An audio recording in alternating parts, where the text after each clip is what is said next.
Hi, ఈరోజు నేను ఒక ఓల్డ్ ట్రెడిషనల్ వంటకం పాతకాలంది తమిళనాడు స్పెషల్ బియ్యపిండి రొట్టె.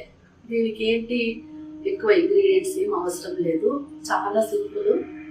వెల్లుల్లిపాయ ఉల్లిపాయ ఏమి అక్కర్లేకుండా సాత్వికంగా సులభంగా చేసుకునేటువంటిది. ఇది మా చిన్నప్పుడు మా నాన్నమ్మ చేసి పెట్టేదన్నమాట. మాకు చాలా చాలా బాగుంటుంది, సింపుల్గా సులభంగా చేసుకోవచ్చు. దానికి కావాల్సిన పదార్థాలు చెప్తాను. బియ్యం పిండి మనకి ఎంత ఒక కప్పు తీసుకున్నాము, దానికి తగినట్లు ఇంగువ, ఉప్పు, మిరియాలు, జీలకర్ర, రొట్టె కాల్చుకోవడానికి నూనె, కలుపుకోవడానికి నీళ్లు.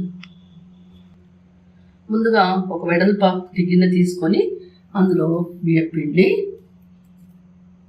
ఇంగువ, ఉప్పు, మిరియాలు, జీలకర్ర వేసి బాగా కలుపుకోవాలన్నమాట. దీంట్లో కొద్దిగా నీళ్ళు వేసుకుంటూ ముద్దగా పిండిలాగా చపాతీ పిండిలాగా కలుపుకోవాలి.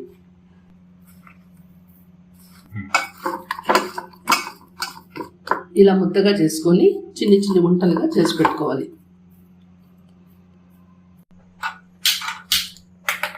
పెట్టుకోవాలి. ఒక కవర్కి నూనె రాసుకొని ఇలా పెట్టుకొని పలుచగా ఒత్తుకోవాలి.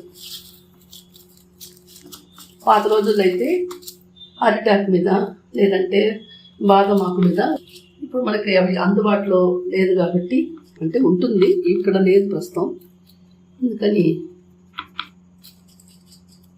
ఇందులో హోల్ పెట్టుకోవాలి. ఎందుకు అంటే రొట్టె బాగా కాలుతుంది. పెనం కాగిందే జస్ట్ ఒక స్పూన్ నూనె వేసుకోవాలి. ఇలా వేసుకోవాలి.